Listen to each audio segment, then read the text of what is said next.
Hello friends. तो आज हम IIT जैम 2019 का जो पेपर था उसमें जो इलेक्ट्रॉनिक्स और सॉलिड स्टेट का जो पार्ट था वो हम डिस्कस करेंगे। ठीक है।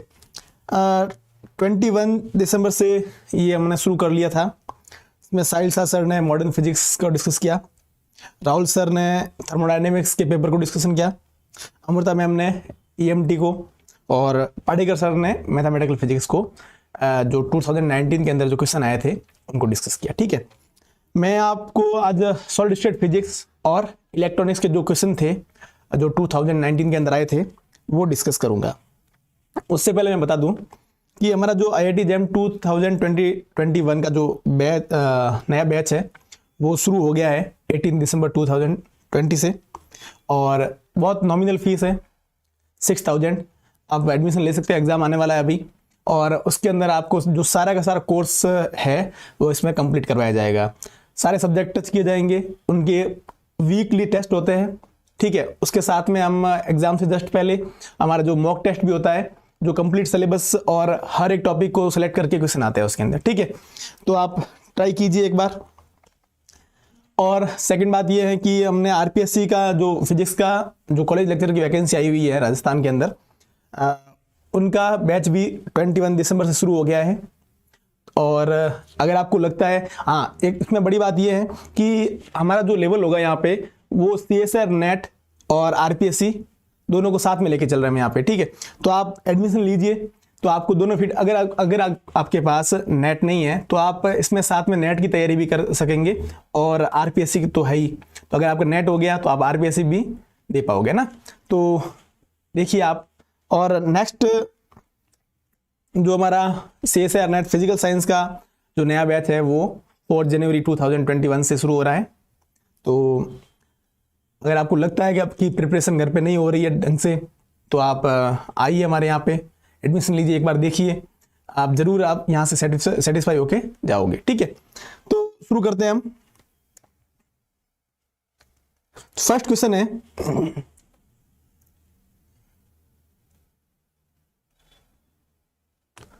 Good morning Devendra. ओके।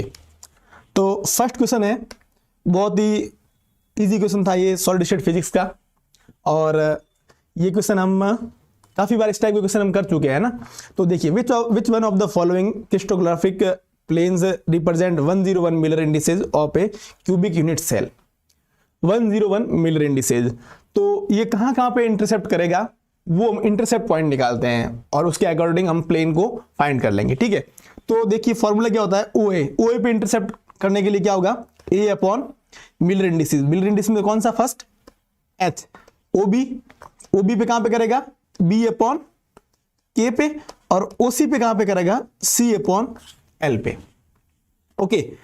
तो यहां पे देखिए A अपॉन H क्या है, 1 है, B अपॉन K क्या है, 0 है, और C अपॉन L क्या है, 1 है।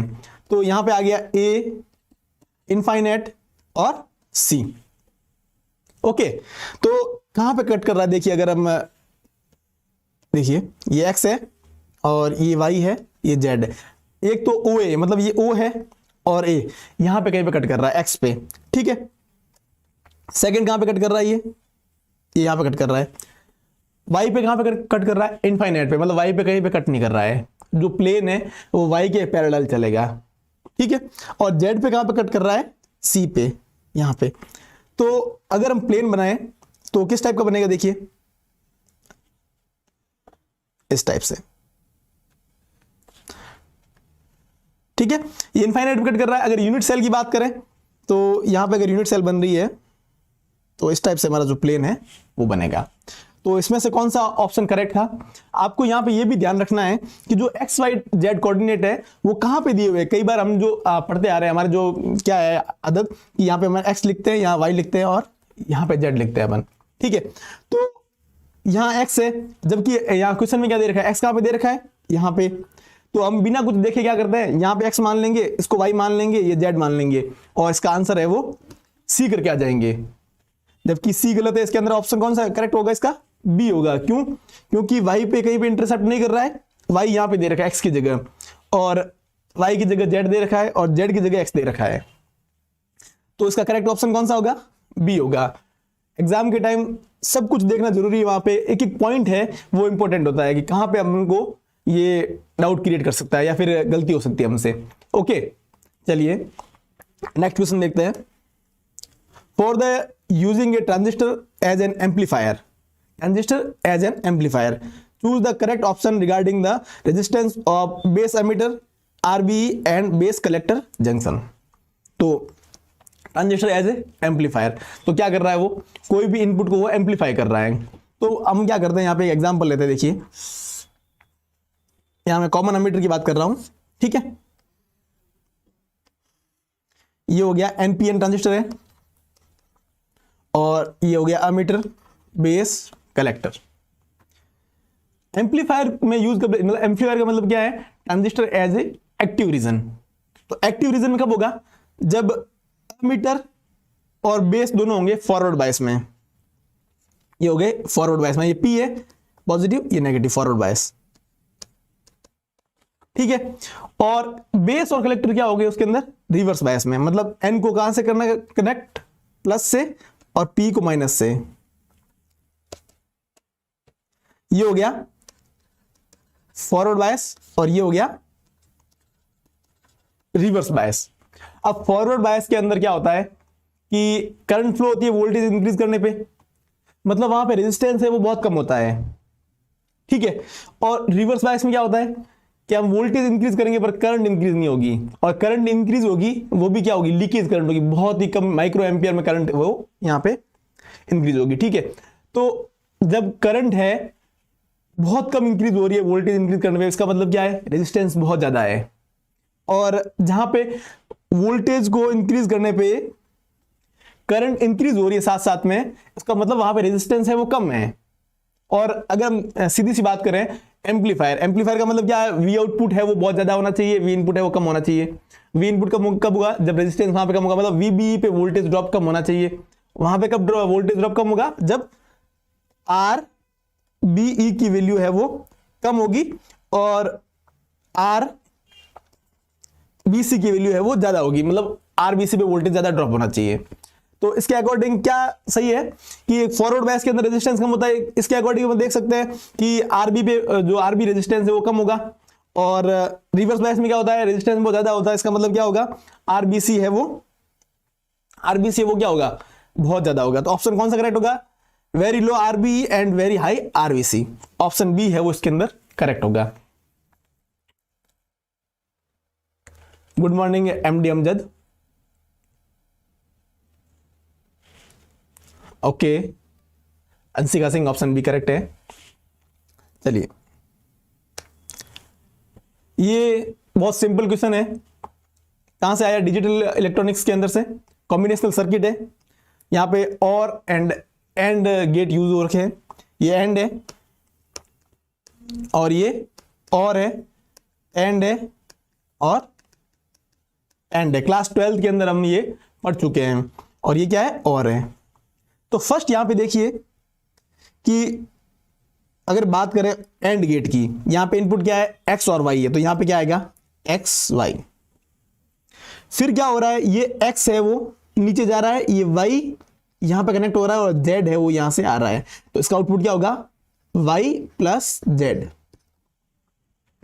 ओके, थर्ड देखिए, ये जो सेकंड नंबर एंड गेट है उसका इनपुट कहां से आ रहा है? एक तो आ रहा है और के इनपुट से, और के आउटपुट से, और सेकंड कहां से आ रहा है? एक्स से आ रहा है, तो ये आ गया एक्स। तो इसका आउटपुट क्या होगा? Y plus Z into X. जो थर्ड एंड गेट है उसके इनपुट क्या क्या है? एक तो इनपुट है Y plus X, Y plus Z, और सेकेंड है वाई, तो इसका आउटपुट क्या होगा? Y into Y plus Z.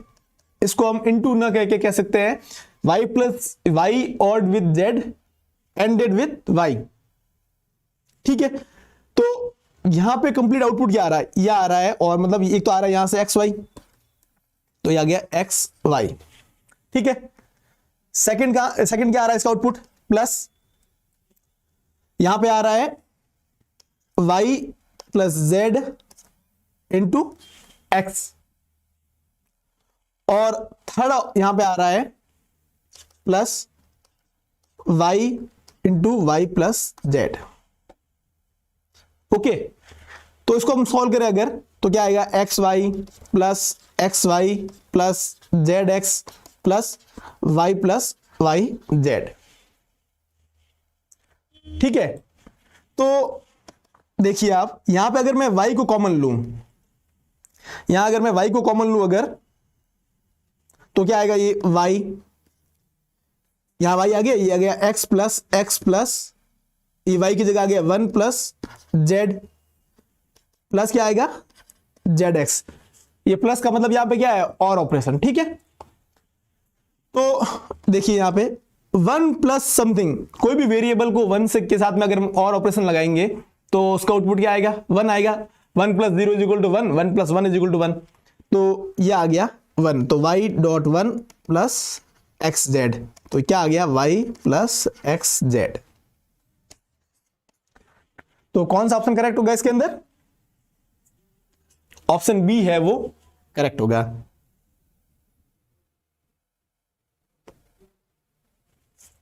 Good morning Abdul, बढ़िया अब्दुल। चलिए नेक्स्ट आगे बढ़ते हैं। ये क्वेश्चन है सेमीकंडक्टर से, इसको हम सॉलिड में भी ले सकते हैं और इलेक्ट्रॉनिक्स में भी ले सकते हैं, क्योंकि सेमीकंडक्टर में बेसिक चीज जो है वो इलेक्ट्रॉनिक्स में भी पढ़ाई जाती है। वैसे है ये सॉलिड स्टेट फिजिक्स का। Good morning Himanshu. बी किसका, बी था, ओके हाँ ठीक है, बी है। देखिए, for a forward bias P N junction diode which one of the following energy band diagram is correct. तो फॉरवर्ड बायस की बात हो रही है और यहां पे पी एन जंक्शन भी बोला जा रहा है। तो जो पी टाइप का सेमीकंडक्टर होता है उसके अंदर जो फर्मी लेवल है वो कहां पे होता है, वैलेंस बैंड के पास में होता है। अगर पर्टिकुलर हम पी टाइप के सेमीकंडक्टर की बात करें तो ये है वैलेंस बैंड और यहां पे मान लेते हैं ये है कंडक्शन बैंड। ठीक है, तो पी टाइप के सेमीकंडक्टर के अंदर क्या होगा, फर्मी लेवल कहां पे होगा, यहां पे। ओके, और एन टाइप के सेमीकंडक्टर की बात करें अगर, तो फर्मी लेवल कहां पे होता है, कंडक्शन बैंड के जस्ट नीचे। अगर एन टाइप की हम बात करें तो फर्मी लेवल होता है कंडक्शन बैंड के जस्ट नीचे, मतलब यहां पे होगा। PN junction diode as a forward bias, forward bias का मतलब क्या है कि एन टाइप सेमीकंडक्टर को हम नेगेटिव से कनेक्ट कर रहे हैं। मतलब ये देखिए, ठीक है, फॉरवर्ड बायस ये है P, ये है N। तो P को पॉजिटिव से, N को नेगेटिव से कनेक्ट किया, तो इलेक्ट्रॉन किधर जा रहे हैं, इधर जा रहे हैं। मतलब क्या हो रहा है कि यहां पे N टाइप के अंदर इलेक्ट्रॉन की कंसंट्रेशन और बढ़ रही है, मतलब फर्मी लेवल है वो और ज्यादा ऊपर शिफ्ट हो रहा है। और P टाइप के अंदर क्या हो रहा है, फर्मी लेवल है वो और नीचे आ रहा है। तो और क्या हो रहा है, बैंड गैप कम हो रहा है।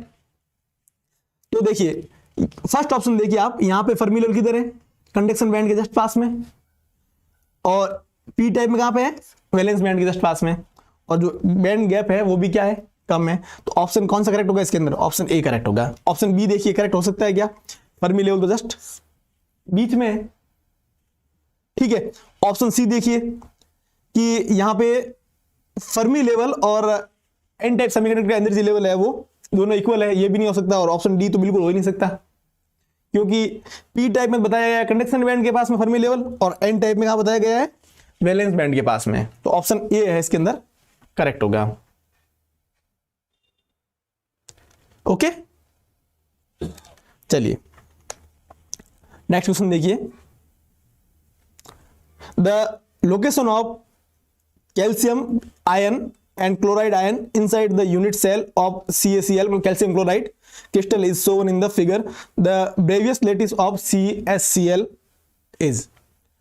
तो इसके अंदर की देखिए, आपको कंफ्यूज करने वाला मामला क्या है यहाँ पे कि अगर हम बिना पढ़े देखें अगर, तो क्या लिखा हुआ है, बॉडी सेंटर।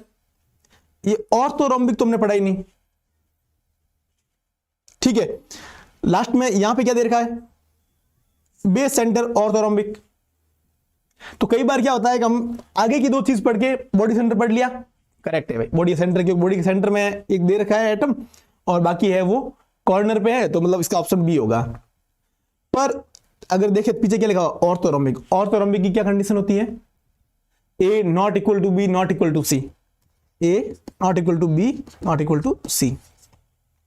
पर ये क्या ऑर्थोरोम्बिक है क्या, नहीं है। क्यों नहीं है, क्योंकि यहां पे ए बी सी तीनों इक्वल है, ठीक है।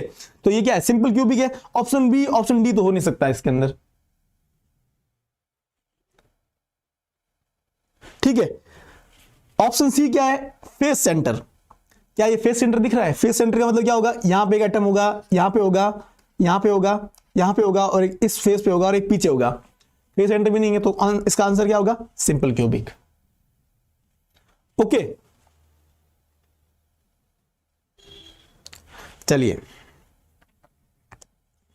नेक्स्ट देखिए, in the X-ray diffraction pattern recorded for a simple cubic lattice, lattice parameter A is equal to 1 angstrom है, using X-ray of wavelength 1 angstrom, the first order diffraction peak would appears for. तो देखिए simple cubic के लिए first diffraction peak है वो कहां कहां हो सकती है, 100 पे, 010 पे और 001 पे, ठीक है। ये तो सिंपल किसकी है, सिंपल क्यूबिक की कंडीशन है। बीसीसी और एफसीसी की भी जान लीजिए आप। बीसीसी के अंदर क्या होता है, जो HKl है, HKl, तो HKl का जो सम है वो क्या होना चाहिए, इवन। तो जहां जहां पे HKl का सम इवन होगा वहां पे हमको पीक मिलेगी। और कहीं दिख जाए आपको, मान लीजिए कोई इवन मतलब HKl की वैल्यू सम तीनों का इवन हो रहा है, इसका मतलब वो पीक किसकी है, बीसीसी की है। एफसीसी की क्या कंडीशन है, एफसीसी की कंडीशन है कि HKl की वैल्यू या तो ऑड हो और क्या हो, इवन हो, ठीक है। कंप्लीट HKl की वैल्यू या तो ऑड होनी चाहिए या इवन होनी चाहिए। तो यहां पूछा कि किसका है, एससी का पूछा गया, सिंपल क्यूबिक का। और सिंपल क्यूबिक के अंदर फर्स्ट पीक है वो कहां मिलेगी, 100 पे। इसमें क्या 112 पे मिल सकती है, बाकी जगह पे मिल सकती है, पर फर्स्ट कहां मिलेगी, 100 पे। यहां पे अगर ऑप्शन होता 1010 या 001 तो ये दोनों भी ऑप्शन है वो करेक्ट होते हैं।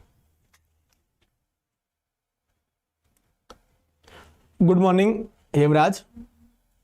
ओके चलिए आगे बढ़ते हैं। Sodium exhibit body center cubic crystal structure with atomic radius 0.186 nanometer. The latest parameter of Na unit cell is in nanometer. तो देखिए BCC है,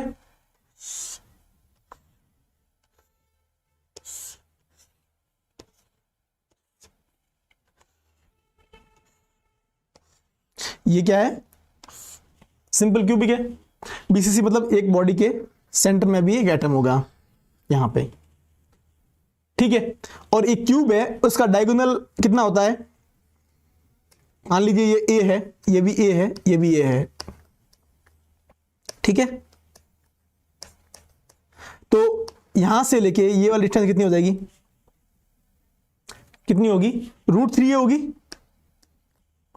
ठीक है। मतलब ये डिस्टेंस है वो कितनी है, √3 है। और बीसीसी के अंदर क्या होंगे, 8 एटम तो कहां पे होंगे, कॉर्नर पे, 8 तो कॉर्नर पे होंगे और ये तो हो गए 8 कॉर्नर पे, ठीक है। और एक कहां पे होगा, बॉडी के सेंटर में, यहां पे।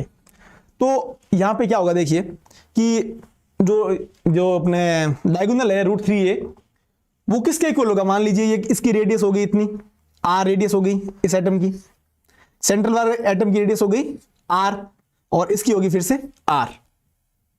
तो देखिए ये r, ये r, ये r और ये r, 4r is equal to कितना हो जाएगा, √3a, ठीक है। लेटेस्ट पैरामीटर पूछा गया हमको, तो यहां पे देखिए a इज इक्वल टू क्या होगा, 4r बाई √3 और r कितना दे रखा है, a is equal to 4 into 0.186 nanometre divide by √3। जब इसको कैलकुलेट करेंगे हम तो ये कितना आएगा 0.43 नैनोमीटर। इसका आंसर क्या होगा 0.43 नैनोमीटर। ओके, देखो यहां पे अगर सिंपल क्यूबिक होता तो a इज इक्वल टू क्या होता है 2r होता। ठीक है, बीसीसी के लिए क्या हुआ a is equal to 4r/√3 है। और एफसीसी के लिए क्या होता, देखिए यहां पे एक एटम होता, इनके बीच की डिस्टेंस क्या होगी a/√2 और r इज इक्वल टू क्या होता 2r is equal to a/√2 होता। तो इसका मतलब r इज इक्वल टू क्या होता a/2√2। ओके, चलिए आगे बढ़ते हैं। ये आ गया ऑपरेशनल एम्पलीफायर का क्वेश्चन। इस क्वेश्चन को हम क्या करेंगे, दो तरीके से करेंगे। एक तो पूरा मेथड से कैसे इसका सॉल्यूशन आएगा, और सेकंड क्या है कि सीधा फॉर्मूला लगा के अपन इसको निकालेंगे। ठीक है, तो फर्स्ट देखिए यहां पे कितने ऑपरेशनल एम्पलीफायर है, 3 ऑपरेशनल एम्पलीफायर है। और कैसे कनेक्ट है ये, फर्स्ट ऑपरेशनल एम्पलीफायर है जिसका इनपुट कहां पे है नॉन इन्वर्टिंग इनपुट पे, और सेकंड का इनपुट कहां पे है इन्वर्टिंग पे है, और थर्ड का कहां पे है इन्वर्टिंग पे है। ओके, तो फर्स्ट हमको क्या करना है, इसको यहां से कनेक्ट कर दिया हमने।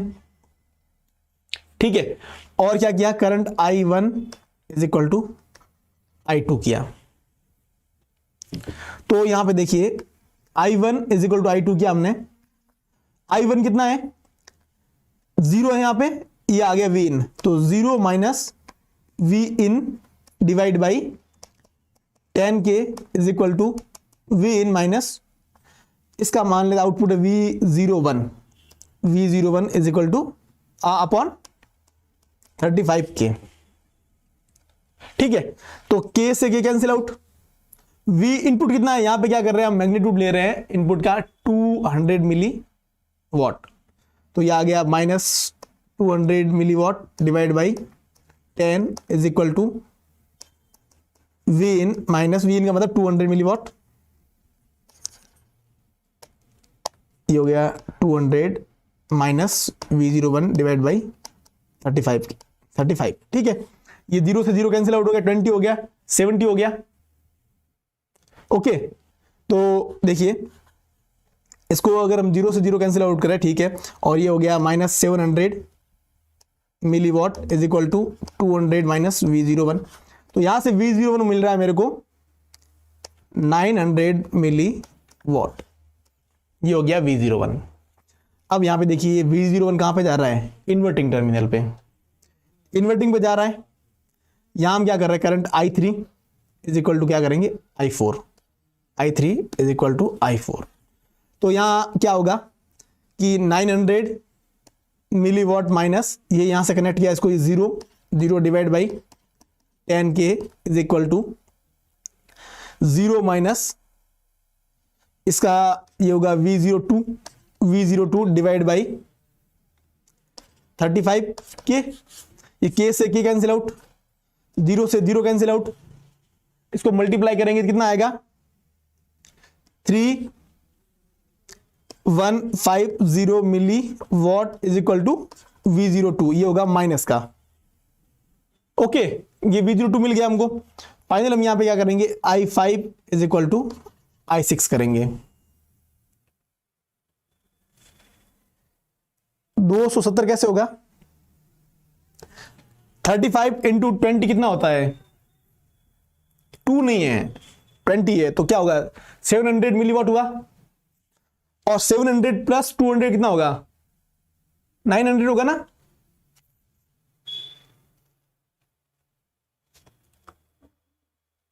ओके, चलिए तो V02 कितना आया 3150। अब हम क्या करेंगे, third I3 is equal to sorry I5 is equal to I6 किया हमने, तो यहां पे क्या आएगा माइनस 3150, ये यहां से कनेक्ट कर दिया, minus 0 divide by 10K is equal to 0 minus V output divide by 35K। K से K कैंसिल आउट, 0 से 0 कैंसिल आउट, तो यहां पे V आउटपुट कितना मिलेगा हमको 11.03 वोल्ट। ओके, तो ये मिल गया हमको V आउटपुट। एक तो ये तरीका था जिसमें अपन को कंप्लीट अपने क्या किया, I1 is equal to I2 किया, I3 is equal to I4 किया। सेकंड क्या है कि ये क्या है, एक मल्टीप्लायर है ये। तो फर्स्ट क्या करेंगे, V output is equal to क्या होगा, फर्स्ट का वो होगा V input into 1 plus RF upon R1। Second के लिए ये क्या हो जाएगा, V आउटपुट, V इनपुट हो जाएगा सेकंड ऑपरेशनल एम्पलीफायर के लिए। तो सेकंड का आउटपुट क्या होगा, V2 second is equal to क्या होगा, V1, या फिर यहां पे क्या कह सकते हैं, V इन 1 plus RF upon R1 minus RF upon R इन, ये वाला। और थर्ड के लिए V आउटपुट क्या होगा, V आउटपुट थर्ड के लिए क्या होगा, V इन 1 plus RF upon R1 minus RF upon R1 minus RF upon R1। तो अगर इस फॉर्मूले में वैल्यू रखेंगे हम, इस फॉर्मूले के अंदर वैल्यू रखेंगे हम, तो भी हमको जो इसका आंसर है वो 11.03 है वो मिल जाएगा। चलिए नेक्स्ट क्वेश्चन देखते हैं। ये बीजेटी से क्वेश्चन है, क्या पूछा गया है, the value of ammeter current in the given circuit. किसकी पूछ, अमीटर की, अमीटर करंट की वैल्यू पूछी है। तो आपको पता होना चाहिए आई इज इक्वल टू क्या होता है, आई सी प्लस आई बी होता है, ठीक है। तो आई ई को हम क्या ले सकते हैं, आई सी की जगह beta I B, beta I B plus I B. तो यहां पे आई ई इज इक्वल टू क्या हो जाएगा, 1 प्लस बीटा आई बी। अब हमें क्या करना है कि लूप लगेंगे, इनपुट लूप। कहां से शुरू होगा वो, अगर मैं इसको खोल दूं, इसको यहां से हटा दूं, तो यहां पे क्या आएगा, +10।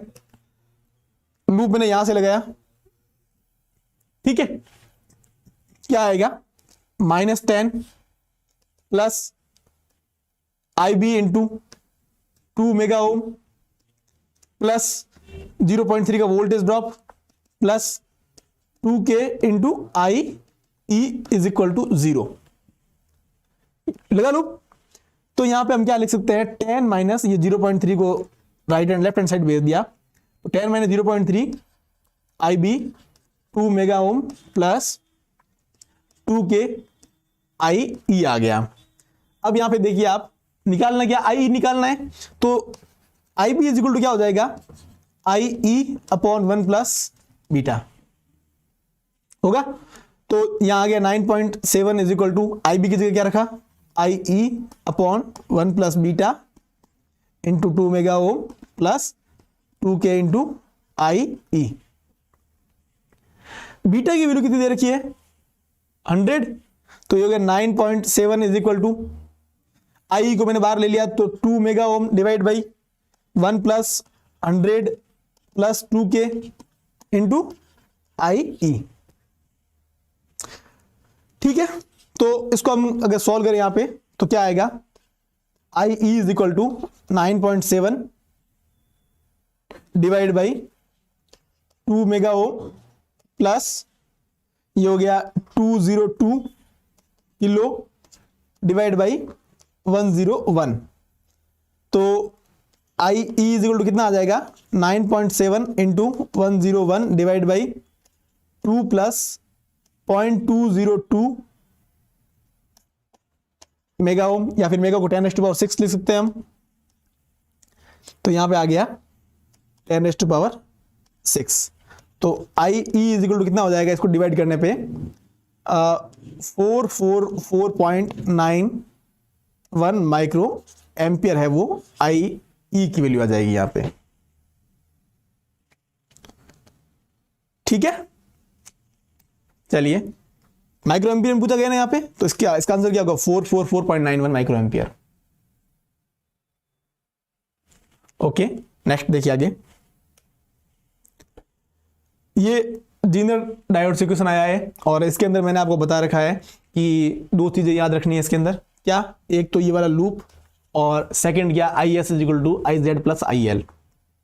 तो ये वाला लूप कैसे लगेगा, देखिए, minus V input plus R S I S plus V Z is equal to 0। Second क्या रखना है, I S is equal to I L plus I Z. I L कौन सी करंट, ये वाली करंट, और I Z current I L current ये वाली और आई जेड ये वाली हो गई। तो फर्स्ट लूप लगाएंगे हम, तो क्या आएगा, -40 plus 10K I S plus 20 volt is equal to 0। तो ये हो गया 40 minus 20 is equal to 10K I S, और I S is equal to कितना हो जाएगा, 20 डिवाइड बाई 10K, और ये कैंसिल आउट हो गया, यहाँ पे आ गया 2 मिली एम्पियर हो गया आई एस की वैल्यू। यहां से जो करंट फ्लो हो रही है आई एस, वो हो रही है 2 मिली एम्पियर।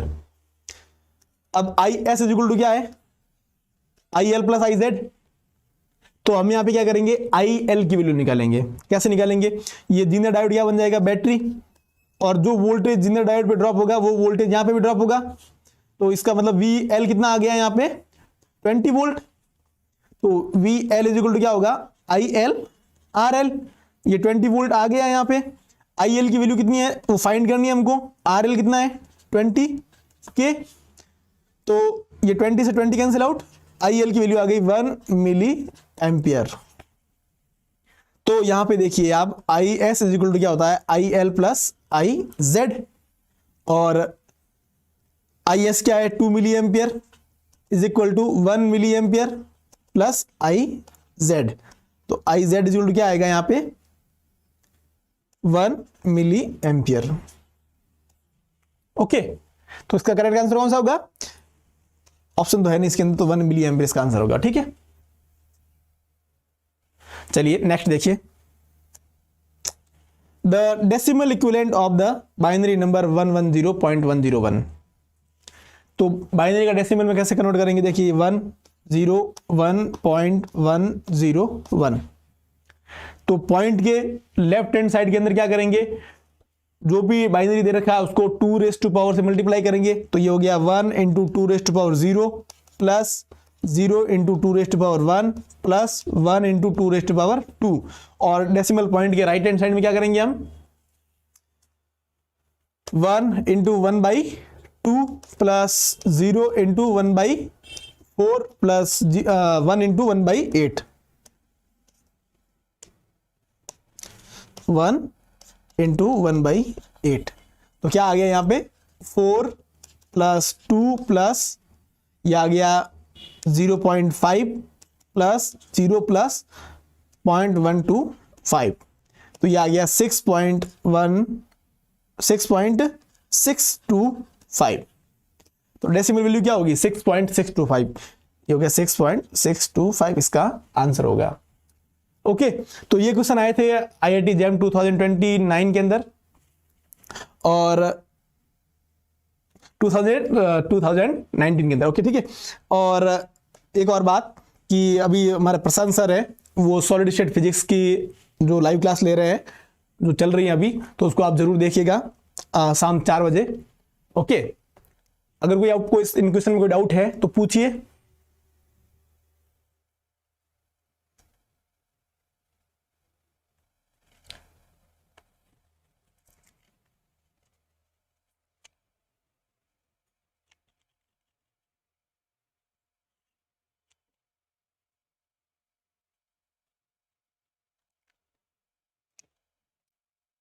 चलिए, थैंक यू।